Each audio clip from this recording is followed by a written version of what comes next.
Pemirsa, mengantisipasi kebakaran lahan dan juga hutan, personil Polres Prabu Mulih dan juga BPBD melakukan patroli karhutla di Kelurahan Payu Putat, Kecamatan Prabu Mulih Barat. Memasuki musim kemarau, resiko kebakaran lahan dan juga hutan menjadi tinggi.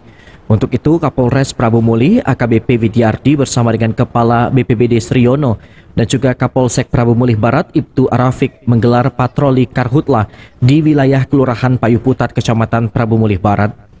Menggunakan sepeda motor, tim sus Tantura patroli karhutla ke lahan-lahan perkebunan warga di Kelurahan Payu Putat. Tidak hanya itu, Polres dan juga BPBD Prabu Mulih juga memberikan sosialisasi kepada masyarakat terkait larangan membuka lahan dengan cara dibakar.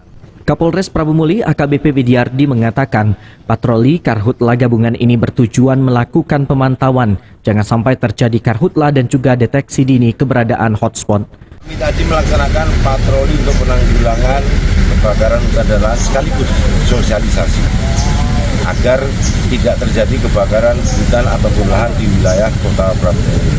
Dan alhamdulillah sosialisasi yang kami laksanakan diterima baik oleh segenap warga Kelurahan Payu Putat, dan kami akan menjaga lingkungan, kami juga akan menjaga supaya tidak salah aturan. Diketahui pada tahun 2019 lalu, 2 pelaku karhutla ditetapkan sebagai tersangka dan juga telah menjalani proses pidana penjara 10 bulan. Dengan adanya sanksi pidana, warga Prabu Mulih tidak lagi melakukan pembakaran lahan dan juga hutan secara sengaja. Beni Firdaus, PAL TV.